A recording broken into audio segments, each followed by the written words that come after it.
You guys are well?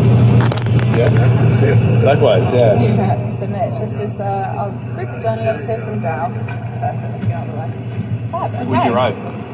I got into town night before last. Okay, nice. You guys are kind of local, right? Yeah. Driving distance. 3 hours. 4 minutes, okay, nice. You're staying down here for the weekend? No, we're doing a day trip. Wow, okay. Yeah, it's really nice. Cool. You come down to Miami often? Not really. It's kind of nice where we are. Really, trying to avoid it. It's much different up where you guys are, or it's more relaxed? Yeah, more authentic Florida, less traffic. Fair enough. Smaller town. You're on the water? Yeah. Perfect.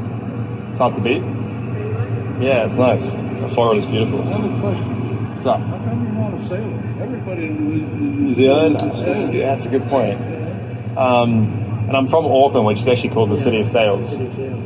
So, I love boats and stuff, but I have never really got into sailing, so I'll leave that for the experts. But Just having fun. yeah. But it's big back home. No, I know. Yeah. You're into sailing? We follow America's Cup. The ocean race. The ocean races. There are Kiwis everywhere on all the teams. Yeah. It's about 80% New Zealand. CLGP, you guys follow that? No. CLGP? No. No.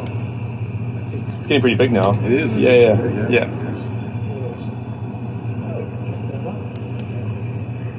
cool. So yes, anyone got any questions? How did you get started racing? I got started pretty much from the moment I was born. My father was racing when I was born, so in New Zealand. So I used to go and watch him all the time, and he was pretty good. So just being around the track, from a young age, I just naturally wanted to try it out, and he gave me a go when I was 4. But then I started racing at 6. So I got my go-kart on my 6th birthday and been racing every year since. So it was kind of a natural thing. Some guys that kind of get into it by chance, or if it's maybe their family's not involved. But I was quite lucky. It was always going to be something that I would probably get into just because of the nature of what my dad was doing. So, and I wanted to follow in his footsteps. Yeah. I've done a little bit of racing in Oz. Bathurst? Yeah. It's I'm yet to race at Bathurst, but it's an iconic track. Yeah. Looks amazing. But I got a lot of friends that race in the V8 supercars that race at Bathurst, but I raced in Australia for 2 years before I came to Europe. So but it's not quite enough going on there to make a real living from it, apart from V8 supercars. But I always wanted to come to Europe, so that's what I did. What's your training regime like? What do you do to get ready for a race? What's your nutrition? Just over the years, I've just kind of learned to what works for me. So I normally eat pretty clean on the race weekends. It's weird, you don't really have much of an appetite when you're on race day. I think it's just stress and I guess, kind of forcing yourself to eat. So I tend to just go for stuff that's quite easy to, for my body to digest, and I can kind of force it down. So I normally kind of stick to pasta and chicken and nothing too heavy. But generally, outside of the track, I just kind of eat very healthy, but not sticking to any particular diet, to be honest. I kind of don't know what works for me, and I just kind of, just do that. And then from a training point of view, just mainly a bit of cardio. I like running, I cycle a bit in Monaco, but mainly running and a bit of gym work. So we've got no power steering in the car, so it's quite heavy. But yeah, I think just from doing it for so many years, you just naturally, all your muscles that you need, just naturally are very well adapted. No. I mean, the race, they're 45 minutes. it's very intense, 45 minutes, but you can get away with it. It's fine.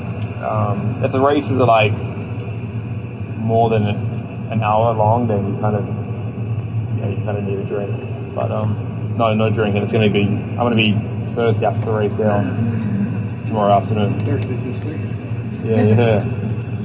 I know that Formula E has done a lot of racing in street circuits, and now they seem to be transferring it to almost half street circuits and half permanent courses. Which one's your favorite? Street tracks. Yeah. It's look, it's great to be in the States. I love new venues, but I'd much prefer to be in the CBD and racing around the streets. So it's for me that these cars are designed for the streets, and I think especially with it not being, there's zero emissions, there's no noise or very little noise. I think we should be in the streets to promote this amazing technology and amazing category. So yeah, hopefully we can end up back with the ratio more on the streets and permanent tracks, but I think post-COVID, getting those street tracks approved is very difficult now. So we've obviously transitioned more into this kind of 50-50 split between permanent facilities and not. So personally, I'd like to shift it back to more street tracks, getting right into the heart of city centres. That's what the championship was based off at the start. And but yeah, it's a lot easier said than done, I think. Series other than Formula E? No, I'm just doing Formula E. Some other guys are doing, dual programs in the World Endurance Championship and Formula E, but I'm just sticking to Formula E. It's not easy to do two programs. There's always clashes. So then it's always a fight with which team gets priority, and so. But it'll be something that I want to look at soon to try and do two programs. But at the moment, Formula E is all I'm doing. I asked Carlos a little bit earlier about the relationship with Dow and the fact that both you and Austin Dillon are sponsored by Dow. Has there been any interest in your part to maybe hop into NASCAR and have him maybe hop into your car and see how it goes? Yeah, that'd be cool. It's like you couldn't get further worlds apart. I've never driven anything close to a NASCAR, so it's such a different skill set. So it'll be nice to see, the crossover and see how even just in the banking kind of, it's crazy. We're not used to that. So I'm definitely up for that. Let me make that happen. Look at Carlos' smile. Got it. Yeah. A couple of years ago, the Formula One driver and the NASCAR driver swapped cars for a weekend, and they both were incredibly fast in the cars that they weren't accustomed to. Everybody was shocked that they were so good. Yeah. I mean, it all comes down to feeling, right? But I don't know which one is more difficult to transition across to, but I think I've got a good friend of mine who's from New Zealand, but he's now in NASCAR. A guy called Shane Van Gisbergen, and he's dominated everything he's done, but he's finding it difficult in NASCAR. I mean, he won his very first race in NASCAR in Chicago a couple of years ago. But I think the ovals is it's a very specific skill set, and The drafting is so drafting and setting up the car, it's just completely backwards to what we're used to growing up. So yeah, I think he's finding it quite challenging from that side. But yeah, obviously there's a lot of talk at the moment with Kyle Larson as well, because he's doing he wants to IndyCar, but. So what was your secret to going from last place to your win? Like where there were red flags and all, but will you give us away your secret? There's no real secret. I think combination of a little bit of luck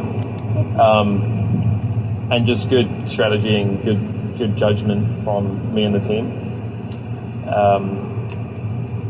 The track layout played a part in terms of being able to overtake. But we kind of nailed, even up until the red flags, it was still looking like a really good race for me. I probably would have for sure still finished in the podium. but the leader, the guy that was kind of leading the race, he got a penalty. So that helped me kind of secure that. But we were looking, super strong in the race. I mean, I don't want to be starting last all the time and coming through, but it all just kind of fell into place. We had good speed, we made all the right calls with the attack mode. On the first lap I made quite a few places up. The first 2 laps I think I made 10 places. So that completely changed the dynamic of the race. So, I can just take all the credit and say it was all me. No, but it was a mixture of things that kind of created the result. No real secret, just a mixture of good strategy and a little bit of luck. But that's what you need in sport and life. Thank you. I have a question for you, and I'm not media, I'm just curious. Maybe they'll be interested as well. From a sponsorship perspective, like most drivers, any series, are sponsored by a lot of consumer brands, Ray-Ban, Twix, a cereal company, whatever it may be, Coca-Cola, beer, vodka, whatever it may be. And then you're inherently a partner with the sponsors of the team. Jaguar TCS Racing is very unique, in my perspective, in all of motorsport, in that all of your sponsors are technical partners of the program. Yes. It's very different. So the authenticity of the sponsorships, like with the racing, is all very integral to like what you do every day. It's not I would think it's not a huge stretch. You don't have to be a fan of the beverage because they're your sponsor. Because I wouldn't mind a beer company, to be honest. I have some friends. Yeah, good. But can you talk about that relationship a little bit? Like, you're an integral part with the engineers and the technical team on that side, and how the materials specifically with Dow and are performing on the vehicle. What's that relationship like with you, with that uniqueness of the sponsorship? Can you talk a little bit about what that means for you?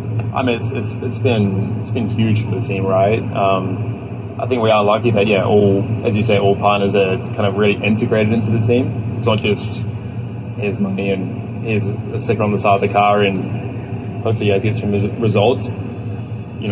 Through all the material science that you guys have kind of been able to give us, it's enhanced our performance, efficiency, thermally as well. It's been a big part. So it's not even it's a partner, but it's you guys are a performance partner. You're helping us go quicker, which I think is really important. It's almost like everyone wins out of it. You know what I mean? It's very rewarding, I think, for both parties. Even for me, just to understand the technology that you guys bring to us is really impressive, and I know the team is they appreciate it so much to be able to work with a company like Dow with all the resources and knowledge, and integrate into the come up with a plan, integrate into the car, and then the last few years have been so strong, and since you guys joined us, we've really seen a massive step up in performance, and that carries over with efficiency, and especially here on the more thermally limited races. So it's been great, and I hope we can continue finding performance, because our resources are we've got great resources, but they're limited, and then to have to rely on expertise from companies like Dow is so you have engineers, but you don't have material science engineers. Exactly. So you can tap into our experts as it relates to things like that. You mentioned thermal management, battery gets hot weekend. Yeah. Materials change depending on the temperature of that. So you get access to our folks that can kind of help you understand how things are going to evolve in an environment like yes. this. Yeah. And then especially even just giving us confidence that since we're using the pinnacle in terms of from the technology point of view and from the science point of view, especially around a race like this where it's thermally going to be very tough on powertrain battery, to know that we're with the best, that gives good confidence that we're going to have that advantage heading into the race. So I think it's mutual, because from a brand perspective and being partnered with Jaguar versus another team, being partnered with you as a driver, we have confidence that in our materials but we have to give some trust into the driver. Can you use it to the best of its ability? Yes. So the confidence goes both ways, right? Yes. Like we know that we have the best drivers in the seat, to help us take the learnings. Optimizing your guys' technology. So you're trusting us and our trust in you. Yeah. And that's what's, that's been, you can see the result of that, right? In the last few years, we've been the pinnacle team. So we need to keep going with that, because a lot of these teams are trying their best to knock us off the top step. But that combination's been so powerful, so we need to keep that going for sure. Yeah. Lovely. Thank you so much. That's all we've got time for, I'm afraid, with Mitch.